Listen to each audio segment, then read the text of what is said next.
Welcome back to our Wealthy Mindset, where we talk about all things money, mindset, and business. It's your host, Cindy, and today we have a special guest on the episode. It's with Ashley Bennington. She has a deep understanding of the complexities involved in managing multiple brands and expanding businesses in the online space. She's had experience working in companies like Disney, Target, Amazon, and Paycom.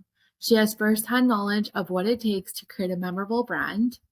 And after going viral on TikTok for her own sales and marketing tips, Ashley launched By the Blazer, starting off with young business owners and supporting them in understanding how to create captivating content to scale their businesses with organic marketing. And as demand increased beyond just marketing and sales support, she expanded her business into a full consulting firm, crossing over 7 figures in just 15 months. In August of 2024, she once again responded to an insane online demand with the launch of her podcast, Full Plate of Pasta, a play on her love for all things carbs and the desire for powerful women to get their own seat at the table of what it takes to truly build their own $1 million empire. Today, we have a special guest, Ashley Bennington, joining me today. Ashley, thank you so much for joining me and providing me the opportunity to get to know you. I know we had just connected over Instagram DMs. I'm so excited to be here. It's so fun when you get to meet new people online and then you stalk all their content. You're like, I literally feel like I've known this person forever. Like I went through all of your stuff. And I'm like, oh my gosh, I feel like we are on the same page about growing sustainable businesses, being really intentional with the back end of your business, not just the front end. So I'm so excited for this chat today. Me too. Can you tell our listeners a little bit about yourself and what you do? Absolutely. So I'm a business consultant. A lot of people like to call me a coach. That's also fine. I go by both. But I started a company called By the Blazer. We're a consulting firm and we work with mostly online service-based businesses. So anywhere from accountants, consultants, coaches, web designers, agency owners. I have stylists, event planners, like pretty much any business that is marketing online. And like most entrepreneurs that are kind of in this online business world, I just really realized how incredible it was to grow businesses organically with no ad spend on social media. And so I started my business a couple years ago on TikTok, grew to $1 million in 15 months, just literally hammering out, TikTok content and just really curating this community with my audience. I actually grew a financial education business first to $1 million. And then I started consulting business owners because they're like, how did you grow so quickly? How did you make so much money? And I think with the sales background, I just kind of naturally made it work from an entrepreneur standpoint, but obviously my perspective of what it looks like to scale a business compared to then, which was just like hustle mode, very different. But I support business owners really from anything from organic marketing, sales, and delivery are kind of like the big things that I support most with. I have around 70 clients right now. We're on track to do multiple millions this year, which is crazy. That's amazing. Second going into third year business. And it's just been kind of a fun ride. So I love connecting with business owners, just hearing how they started, what their journey looked like, how they've grown, because you really can make millions of dollars doing a lot of crazy things these days. So I think everyone's story is so unique and mine definitely has its own quirks, but that's kind of how we got here. That's amazing. And then do you see any mindset blocks or financial blocks when someone starts working with you? Because I know a lot of times you want to make the $1 million, but deep inside there's fear and you're holding yourself back and all these thoughts you've grown up to believe about yourself. How do those challenges come up, and then how do you help your clients work through that so they can hit that $1 million and actually sustain it? Yeah. What's really interesting is when I started my business, I think I didn't have some of the same money blocks that my clients did because I was in sales. So I actually had to tackle those 7-8 years ago when I was Wow. yeah. So what's interesting is our beliefs around money typically start to formulate between ages 3 and 4. So typically if you have certain fears or heaviness around money, you can kind of correlate that back to maybe something that happened in, your younger years. And for me, my belief around money was always this desire to never run out of it, because my dad at literally age 12 sat me down and said, if you want to go to college, you're going to have to pay for it. Where's your money? And I was like, what do you mean? And none of my friends were all sitting around playing board games. My dad's like, where's your job? Where's your money? Are you working? Oh, wow. And so I actually worked my booty off in high school, middle school, had a year and a half of college saved up before I even went to school. and then paid my entire way through school, graduated debt free. And I knew what a 401k was when I was 18. I had already invested in the stock market by 18. Like I knew a lot Wow. of those things. And when I went into the real world and people are like, yeah, like, so my business has these like benefits. Like, what do I do? Like, what's a 401k? I was like, what do you mean?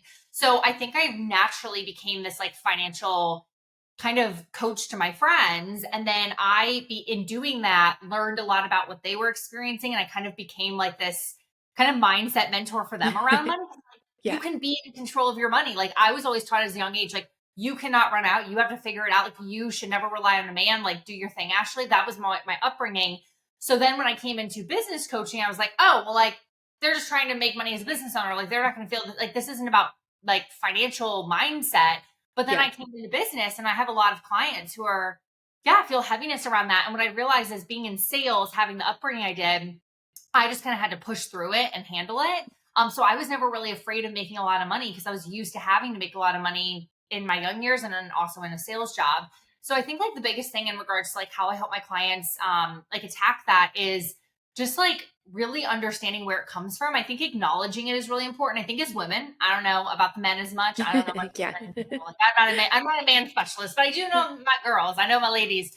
Yeah. Women tend to, I think, try to push past it. So what I've Yeah. noticed a lot about women is they're like, well, I just want the success. I'm just going to keep hustling more. I'm going to keep being perfect. I'm going to keep doing this. And they never actually come to acknowledge what they're like facing. And I think that that's why entrepreneurship becomes very lonely because the heaviness that we feel, we try to just bottle up and push past it to the sexy things like the marketing and the sales. And I Yeah. honestly think a lot of attacking a problem is just giving space to be able to acknowledge it so that you can have clarity around what the true problem is and then work it out from there. And sometimes that's heaviness around money. Sometimes that's fear of being seen. Sometimes that's fear of charging your rate. So how you actually attack each problem looks a little bit different. But if you Right. can't acknowledge it and you just try to kind of put it on the back burner, it will come up when you start to see Yeah. success, start to scale, it bubbles up. And Yeah. then most women say, as we hear a lot, is like, I want to burn my business to the ground. It's usually not that their business is broken. It's that everything that they've been suppressing is finally coming to the surface. It's just like heaviness that like you're carrying with you. Yes, always. Yeah. Yeah. Yeah, for sure. So that's kind of a little bit about my own journey there. And then, every client I think is completely different in how they have to handle and how we have to like work through that. I think the biggest thing is women, I think, feel like they have to be perfect. So Right. allowing women to feel like they can be in a space where not every answer has to be solved. They don't need to be perfect. They don't have every single thing like, dotted I's, crossed T's. They don't have to have Yeah. that in their business, and giving them permission to live at like a 70%, not an 100%. I think that breaking that out allows them to also start to work on progress, not perfection.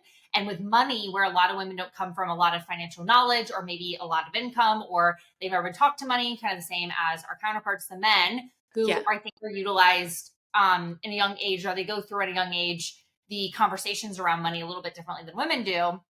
I think when women have permission to live in that progress over perfection, it also allows them to start to actually create progress and see the results and see the confidence and see the growth that they're looking for. So that's like what I've learned. We all want the 100%. You have to live at the Yeah. 70%, not the 100%. Yeah, totally. Yeah. Yeah, I used to do that too, like just like hustle mode. It was until like the last 6 months I really sat down and like, what do I actually want? Yeah. 1000%. And I know you had a post recently too about like how you were in like hustle mode for so long too. Yeah.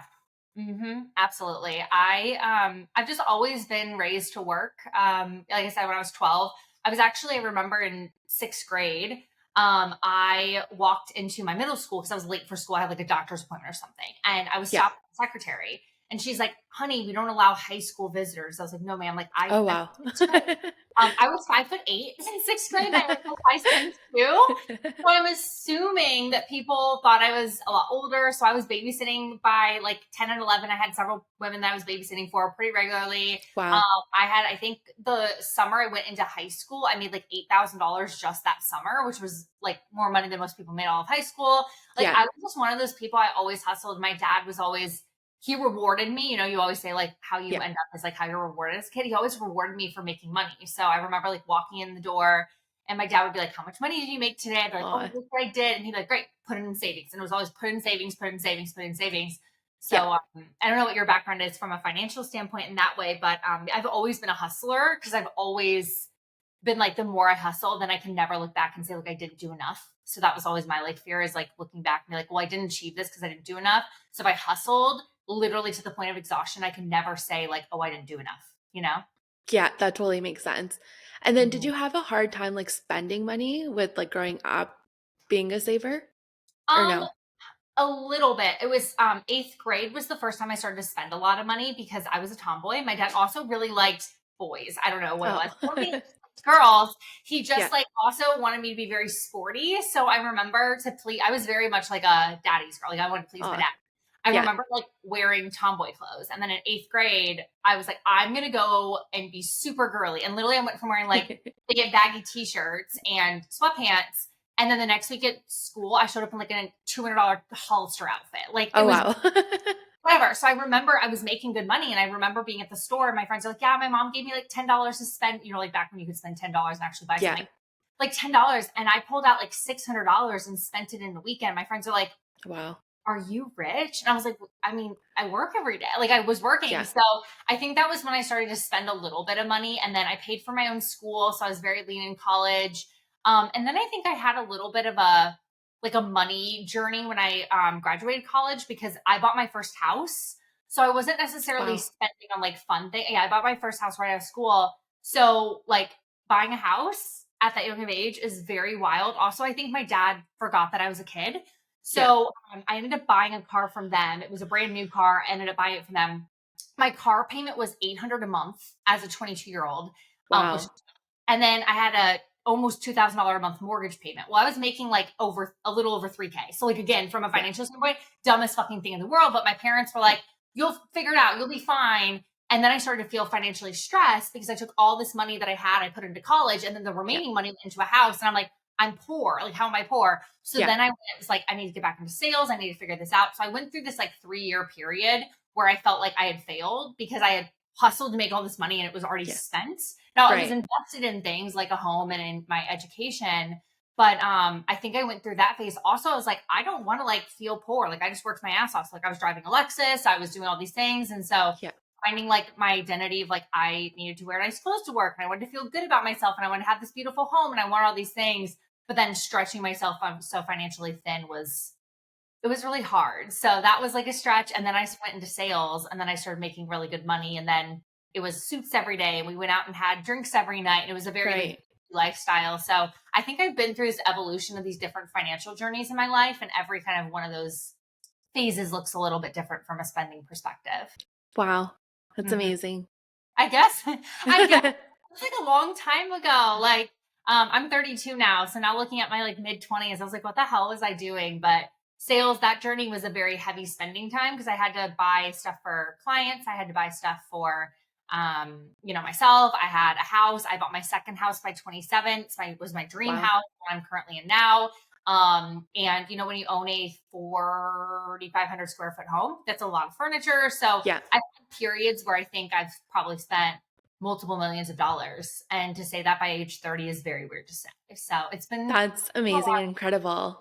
It is, but it's also, I think if I did life a little bit differently, I would have made different decisions now looking back. You would never know that, but I think I would have done things differently, and I'd probably be retired by now.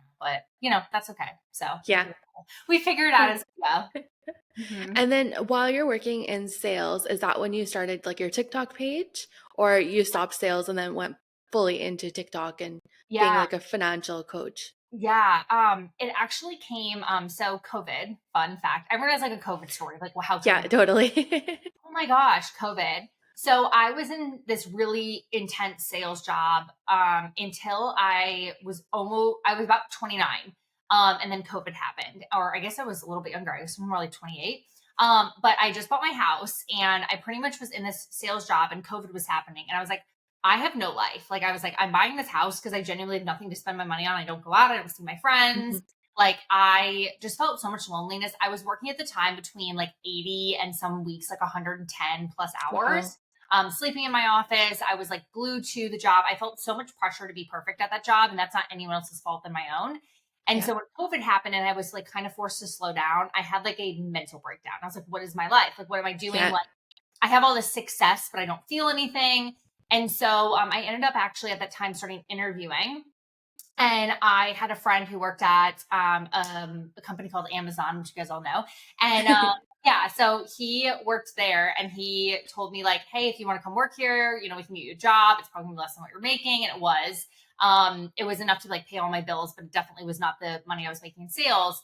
And I told myself, like, I'm giving myself a 2-year runway that I will be like out of this, done with working for someone else. Like, I will figure it out. And so I ended up going to Amazon. I worked there for 2 years, literally the worst company in the world. Sorry, Amazon, you can sue me. Worst. It was the messiest, craziest company. And while I was there, that's when I actually started posting on TikTok. And I started because I saw all these women talking about money and they had no idea what they were talking about. I was like, well, Yeah. that's 401k is this and this. And I just started answering questions. And I wanted to do this whole become a millionaire by 30. I was going from 29 to 30. And so I wanted to talk about like side hustles and just things you could do to grow your wealth. Like that was the whole point of the page originally. And then women were like, can you coach me? And then about a month in is when I got my first inquiry for coaching. So I put like an application on my website, kicked in salesperson. I was like, oh, you want to apply? Like I'll get on a sales call and I'll sell you into something. And we had like 18 applications in a couple days. And then I made $13,000 in basically a little over a week and a half.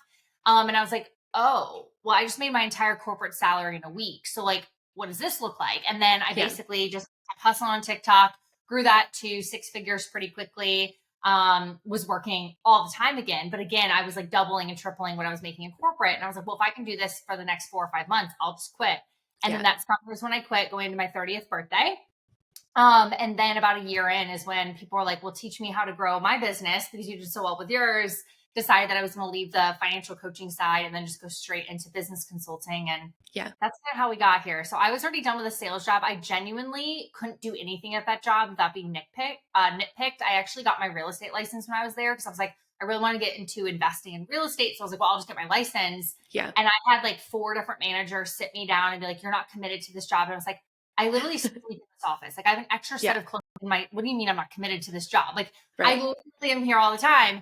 And it just reminded me that like what I visioned for my life wasn't good enough there. If you were a parent and you needed to go take care of your kid, sure, you could leave. But if I had a friend thing or if I had something personal, it was like, how dare you actually like have a personal life? So my Instagram, I was trying to like, build a brand on Instagram. I was getting criticized. I was trying to like show my personality online. I was getting criticized. I got my real estate license. I was getting criticized. So I could not have gotten away with what I did. But at Amazon, like I didn't know a single person there. I didn't give a shit about anyone there. I was like, I'm here. So I could really build kind of the second life, I guess you could call, on social media. And that's what I did. And only one person ever like brought it up. Like I was in a big corporate meeting and someone's like, well, have you guys seen Ashley's TikTok? And I literally messaged him. I was like, do you dare fucking say anything ever again?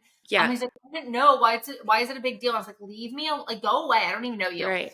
That was the only time I got a little pissy. Like I lived 2 lives. I lived my corporate life and I lived my online life. And here we are. Mm-hmm. Wow. Yeah, I totally resonate with that. I worked at 4 different accounting firms and like similar to what you're saying, like just like you had no personal life, like it was just like you're just working nonstop.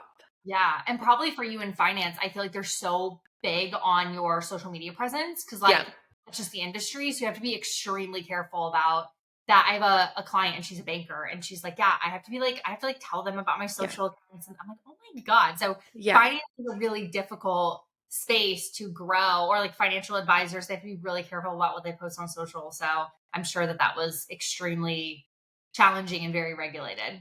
It was, yeah, because at the time when I started my business, I was still contracted with my old firm. So I was still posting and I know that like, they were looking at it and stuff. And then they just let me go. And then I just went full into the social media. Dang. Yeah.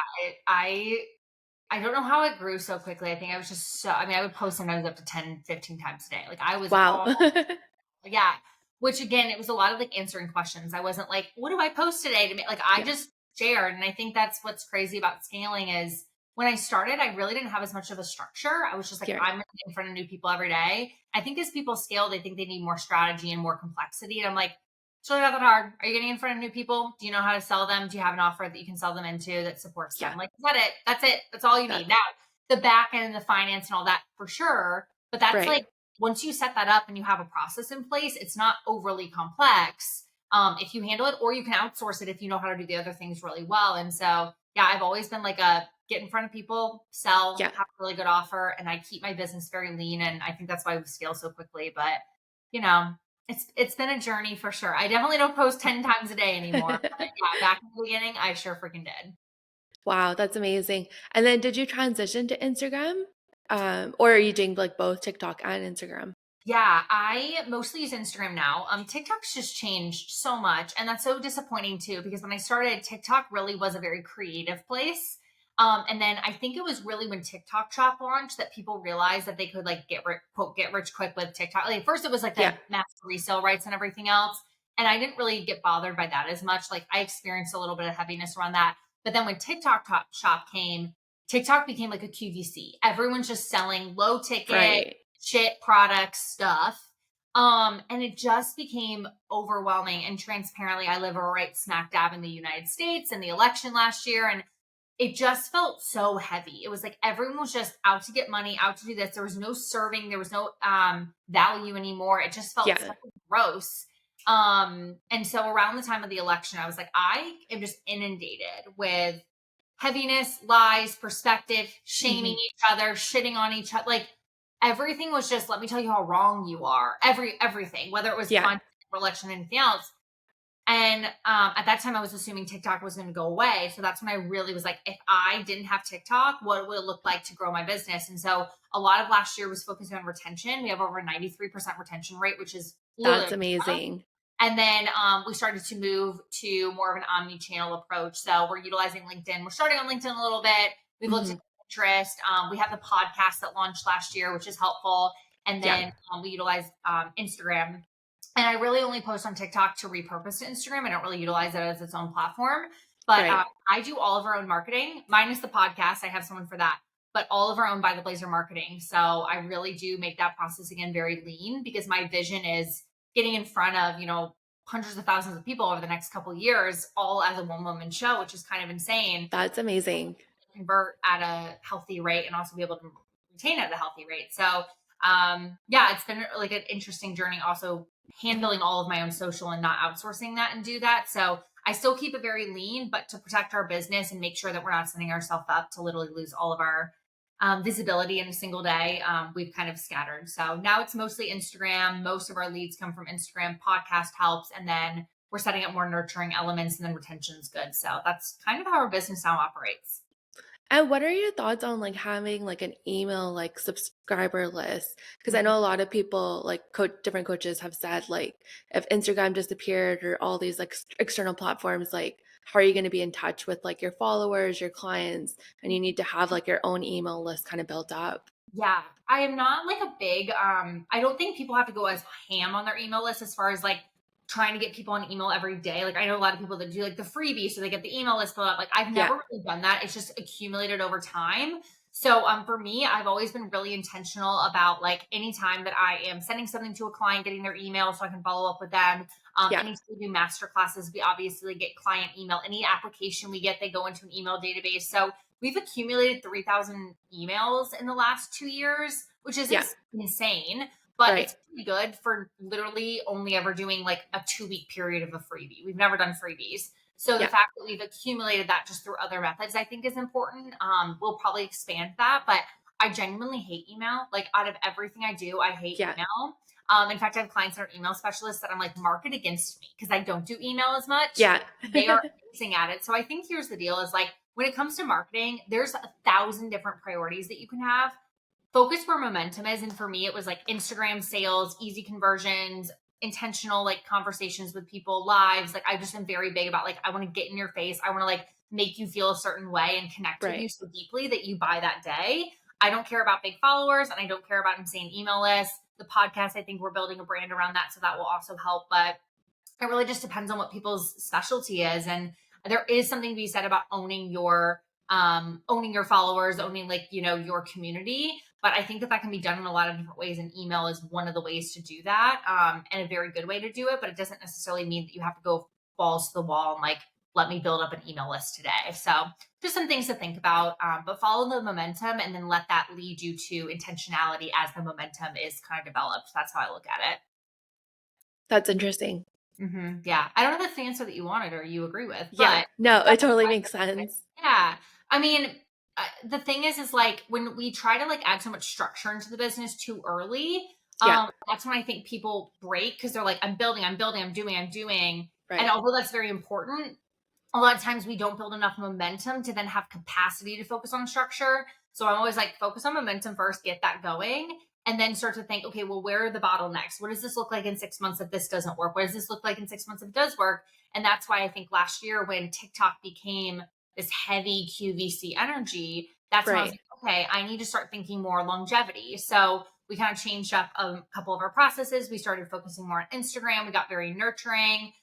We got very good at doing some low ticket things to bring in new people. Like we really tried a couple different things. And now I feel like we have this like machine where we are building up an email list, but it's not because we're intentionally trying to do it. It's just happening Yeah. naturally because of the way our business is structured. Mm-hmm. That totally makes sense. Yeah. And what are your thoughts like on personal connections versus like having AI like money chats? Because what I've been finding, a lot of people are telling me to go that route, but I like the personalized like voice notes, sending Yeah. out like messages personally. Yeah, 1000%. I mean, I use the only thing I do for like an AI perspective, like mini chat, is for low ticket master classes. But Okay. here's the deal: is like that's just because we're gonna probably play more of a volume name this year, where it's like, yeah, if you want a master class, here's a link for sure. Yeah. But I'm very much like a personalized person. I think when it's kind of like when you go to a restaurant now, right? And you look Right. around, there's a couple, and you're like, they're so cute. And then they sit down, and 20 seconds later, they're both on their phone. Like they're both like, Yeah, totally. it's like, Yeah. does it work? Yes. Is that what people are doing? Yes. And like AI can work, but at the end of the day, there's so many people who are in my DMs being like, I want you to host events. Actually, I miss in person connection. I Yeah. bought from you because you sent me a DM and you made me feel safe. Like, I just Yeah. don't think, I think AI exists. It's going to continuously be prevalent. There's a lot of different great ways to use it. But like at the end of the day, like social media is for social connection. So if that is Right. the base of what you do, if you are automating everything, there's a really incredible business owner. His name's George Bryant. What is he always says? He's like, you can't like automate connection or you can't automate. Yeah, I follow him too. Yeah, like he's incredible. And that's his whole premise. Shout out to Yeah. George. But that's like, I mean, that's his whole thing, right? And so, or you can't, yeah. Something so I'm Something like that. Yeah. George, yeah, come like tech Benny, you fucked up my but that's I mean that's truly so important, and I think that people do want connection, people want community, especially someone who really gets in the weeds of their business. If you have a system or process to automate things, sure, but at the end of the day, like if they're hiring you, I think they want you. And so Right. again, that can look very different in different industries, but for me, like I get to know my audience very well.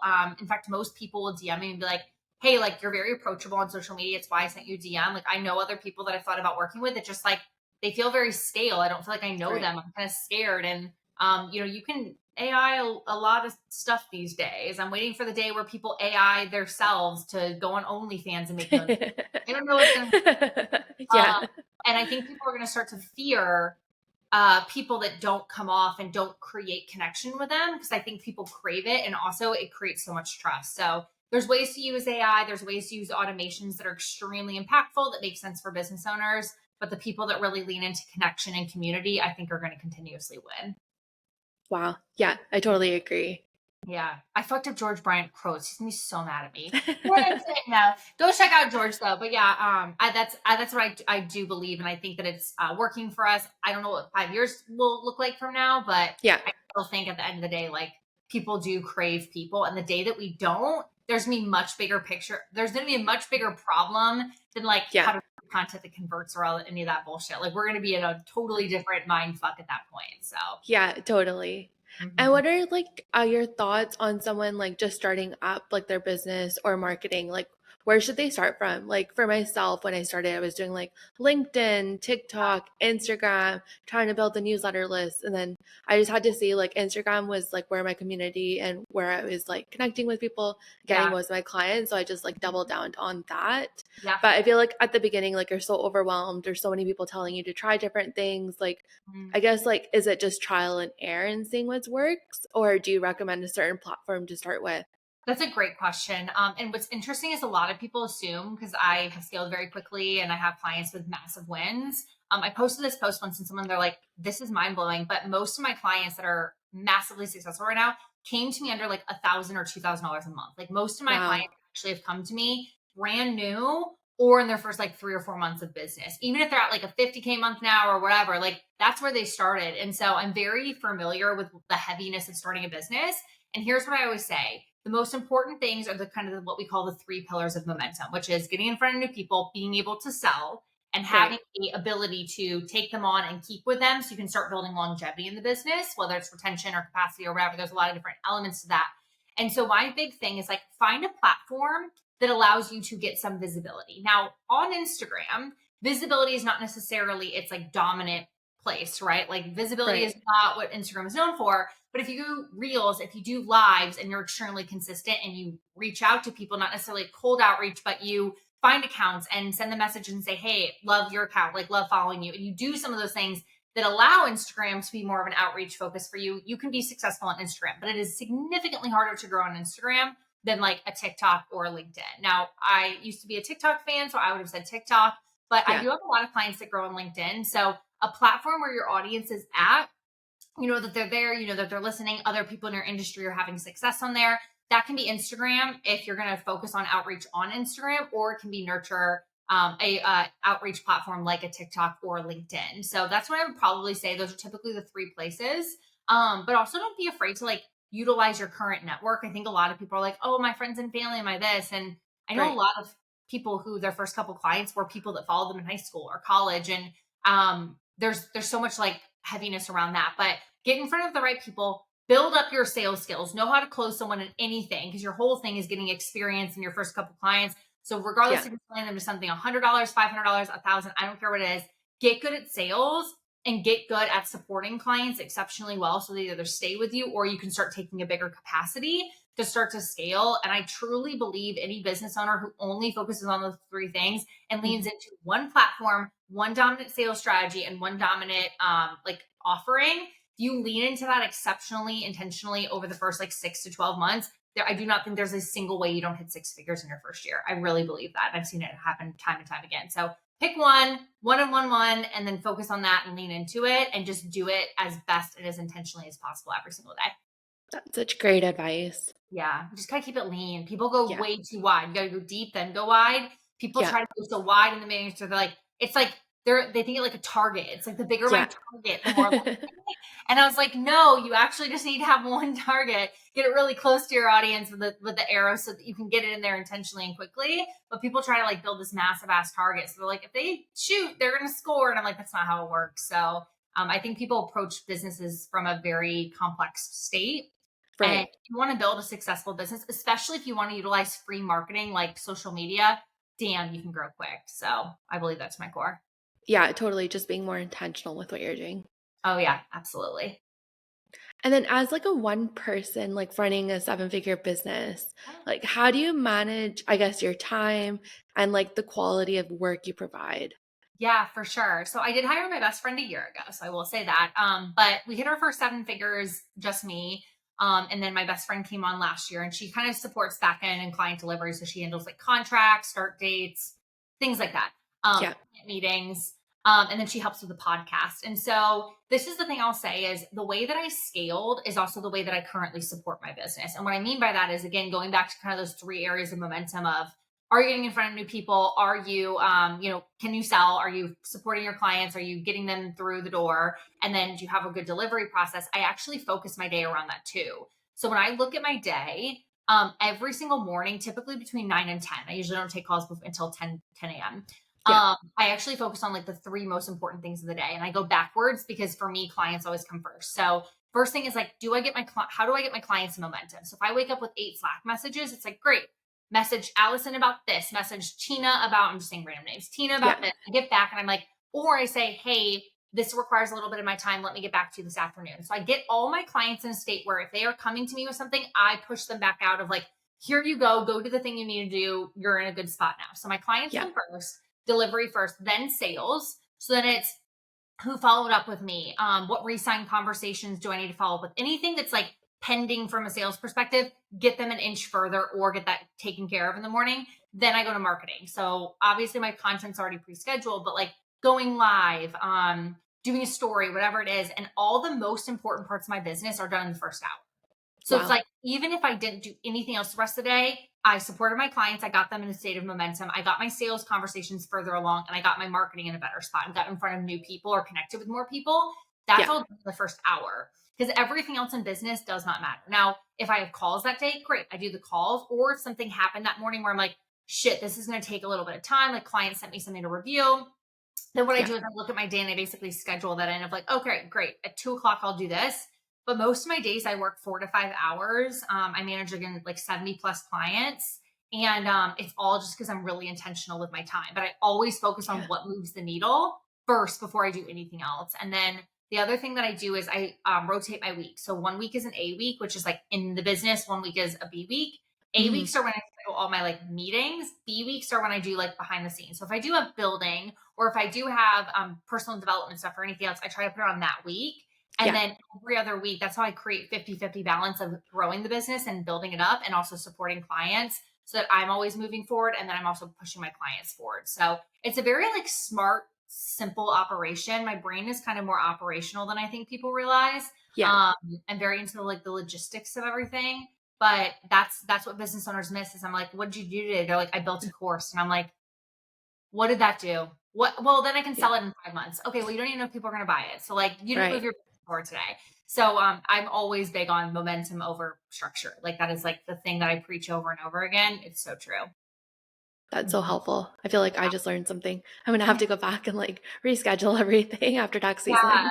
season. Yeah. Just try to keep it so smart because if you don't focus on those things, or if you don't do it intentionally or have it scheduled, you get to the end of the day, you're like, well, I didn't post on social. Well, I'll do it tomorrow. And it's like, then Yeah. people are like, well, I didn't post all month or I didn't do this all month. And I'm like, you're literally always prioritizing things that aren't moving the needle. Like those are the most important things in your business. Are you getting in front of new people? Can you sell them? Do you have a place to sell them into? Can you support them? Like Yeah. that's literally what a business is. So everything else is just things that support the ability to do that. And so, yeah, you know, that's what I always look That at. totally makes sense. And then Mhm. would you like eventually like hire a team or you think you just like your structure the way it is? No, and here's the deal is I've talked to a lot of entrepreneurs at a lot of different stages, and something I've learned is most business owners tell me between 2 and 5 million your business is usually the least profitable as a CEO, Yeah. meaning like by the time you get to let's say 2 million, the infrastructure that it requires to scale to like a 5 or 6 is significantly more team. You usually have to pull yourself out of sales at that point. Like there's Yeah. so much that goes into it. Now not always, and I think there's a lot of different ways to scale and I'm totally open to that, but like my vision really is to create the best delivery possible. Like I give exceptional support to my clients. I know that. Yeah. I might have a lot of clients, but like I know their names, I know their offers, I know what problems they have. They hear from me every day. Like I have insane delivery. Like I believe that to my core. I want to maintain that. I don't want to Yeah. outsource that to a team. I love sales. So if I took myself out of sales, I'd probably drive myself into a wall. So like I Yeah. don't do that. And honestly, marketing is the creative for me. So I really like to be in those weeds of the business. Now, am I open to having a creative consultant coming out and helping with marketing? Sure. Am I opening maybe to a setter bringing leads to me? Sure. Like there might be small pieces, but I do really love owning those three elements. And I think if we scaled beyond, 4 or 5 million, I wouldn't be able to do that. And I probably would Yeah. just be in business and I would just oversee a team. So my vision really is to be at the 2.5, maybe even 3 million a year, me and one team member, keep a lot of what we have now, just continuously build it to be more intentional, probably add in like in-person retreats more and some other stuff. And that's the vision as of right now. It could absolutely change. But if I said like, what would I be doing in 3 years? It's a version of what I'm doing just in a more intentional and streamlined way. Wow, that's amazing. I totally resonate with that. Just with the accounting side, like I thought I would run an agency and I tried hiring, but it was like wrong hires. Like I felt like my quality was going down and just like, no, like Mhm. I just want to do everything more personalized. Like I have over 200 clients, know Yeah. everyone by name, like their financial stories, everything. And I feel like that's the part people connect with. Mhm. Just you connecting with them as a person rather Yep. than them being passed around like year over year to different people. Yeah, and you can do that model well. Like there's a lot of people that do it well where people like love who they're, working with and Yeah. love that. I mean, I have friends who have big masterminds that it's a team that supports you. It's not one person. They love it. Like I had someone who's like, I actually don't want to work with you because like I want to be, I want to have a team of experts, not just one. I was like, that's Yeah. fine. Like some people do want that. It has to be in alignment with the vision. And I think a lot of business owners either copy what someone else is doing because they're like, what works for them, so it will work for Yeah. me. I think that's where the bottleneck and the heaviness comes into. And I want to be very clear to people, like, you can scale a 7-figure business as a team of one. You can do it on one platform. You can do it with one offer. I literally have a masterclass called $1 Million Signature Offer. Like, you Yeah. can do it lean and simple, but you have to be able to give yourself the capacity to do that. You have to be intentional about it. It's just a different business. So there's a lot of different ways to skin a cat. My friend hates that phrase, but Yeah, totally makes sense. And mhm. like, what are your thoughts on like coaches? There's like a lot of coaches that like have 6 to 7 figure like programs, and people are being like pressured to join them, and it's like over promising, like under delivering. And I'm just saying that there's so much like on Instagram, even threads now. Yeah, yeah, So yeah, it's yeah. like what are the like the right type of questions someone should ask before they join a coaching program, or like Yeah. red flags that they would notice about a program? Oh my gosh. Yeah.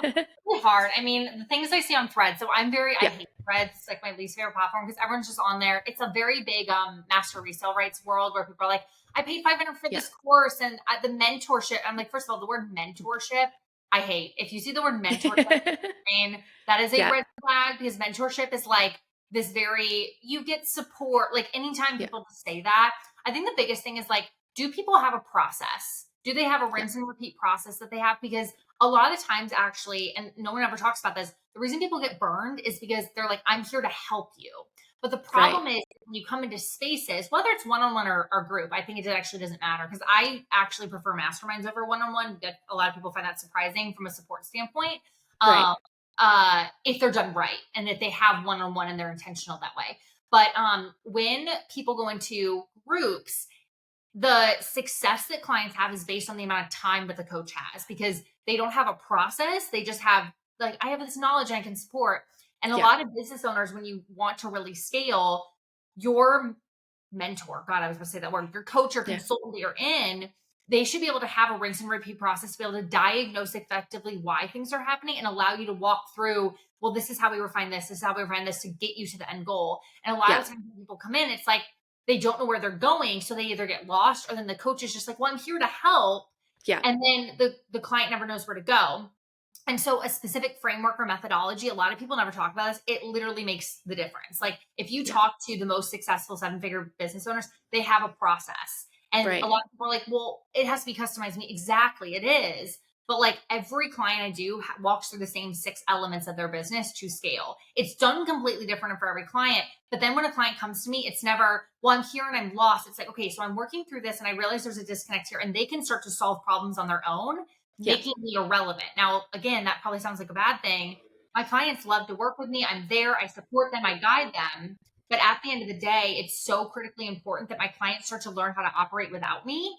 And a lot of yeah, coaches preach, well, I'm here to help. And I think that that's one of yeah, the biggest like mistakes. So just be careful on that. The other yeah, thing that I would feel like looking for that, the other thing I would say is like, watch how they lead and act in social media and in their sales process. Probably the number one reason people buy from me is I spend a lot of time in the sales process. I know what they exactly need. I talk through things and I'm willing to tell them like, I don't think that I can help you here, but I can help you here. So like, are they willing right. to say no, they can't help you or I can do everything for you? Because Yeah, here's the deal is like anyone who's going to say that is just more focused on the sale than your success. right. And most business owners, if you ask them something where they're maybe not like an expert in, and they can say, look, I'm going to help you here, here, and here exceptionally well, but maybe there's a gap here. If Yeah, they're willing to do that, that means they care more about you having a understanding of the container and the support versus just promising you the world. So I think the sales process is a very, very important. What does that look like? Are they willing to have a conversation with you? Are they willing to talk with you about things? Are they willing to diagnose your actual problems and tell you why things are happening? Or are they just saying, I can help you? That's another big thing. And then, I mean, just even like, do they have the lifestyle you want? Do they have the mhm, things that you value and cherish? Again, you can hire someone that makes 6 figures a month, 100K per month thing I talk about all the time. yeah, You can hire that, but like, are they posting 27,000 times a day? Are they launching a new offer every 5 seconds? And a lot of the times when I see that, and then people go into the spaces, they're like, this girl's working all the time. I don't want that. I'm like, but that's yeah, how she scales. And that's what her clients do. So why did yeah. you think it wasn't going to be a 50-hour a week hustle grind situation where you're launching something new every 3 seconds? So Yeah, like with the person that you're learning from, do they understand the priorities you have? It doesn't mean that they have to have the exact business offer that you have, but Yeah. like, do they have the same values as you? And do they understand like why your values align with like your bigger purpose, and can they connect those dots? So those are some things that I always look at. The other thing is like investing, not just for the revenue, but before the way that they operate and lead as a person. And this goes a little bit back to personal lifestyle, but most of my clients don't hire me because they have a problem. Most of Yeah. my clients are like, I want to be in your world to see how you think and operate. And if you can make a decision from that point of view, not like I'm desperate and I need to make more money, you Yeah. will always make a much better investing decision. Yeah, I think just being intentional and also like factoring in the return on investment too. I feel like Mhm. people are just like mindlessly spending money in different programs. They're Yeah. not really implementing anything or even looking at like how is it actually helping their business. Yeah.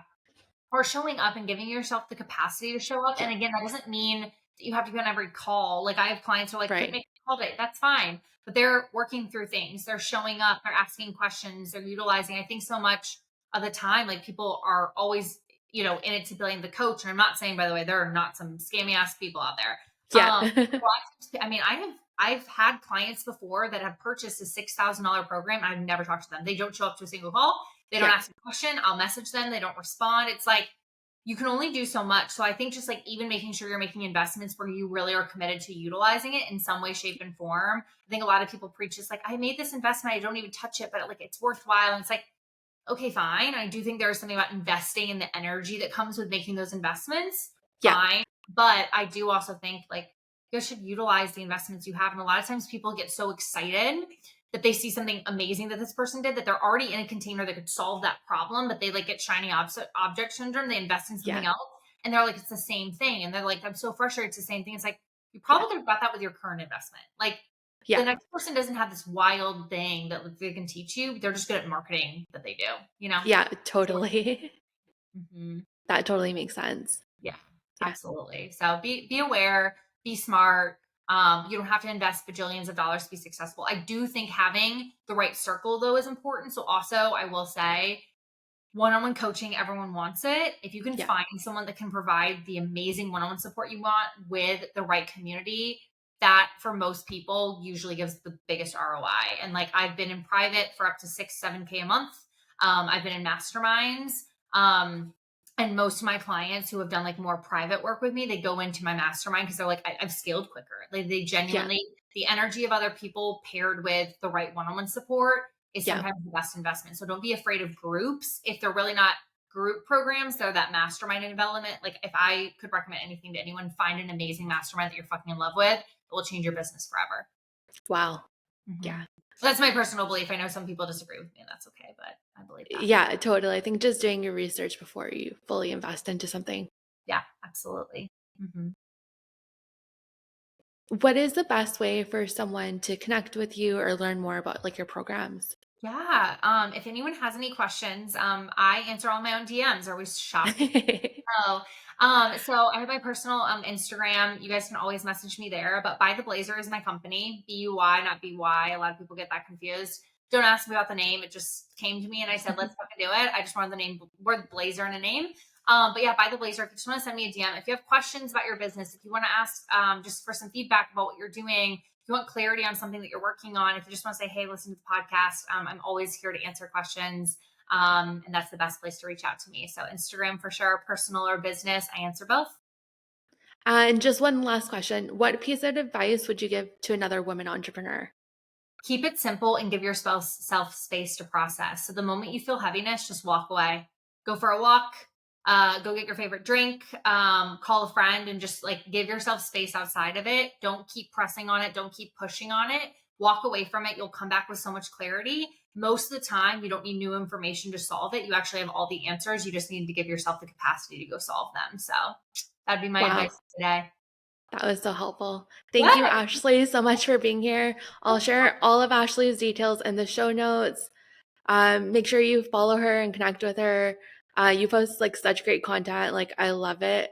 And Thank you. even your lives too are so helpful. Oh my gosh, yeah. I go live a lot. I actually really love lives. It's a great way to connect with my audience, give them some guidance and feedback. So I'm on social a lot, in a visibility standpoint. Like, but I usually am on social media less than like an hour, hour and a half a week, but like I'm constantly Wow. doing something on there. for you guys, adding value. So if you guys like it, I appreciate it. Follow along, and I will hopefully connect with all of you guys after you watch the episode. Thank you so much, Ashley. Thank you. I appreciate it, Cindy. This was so much fun. Thanks.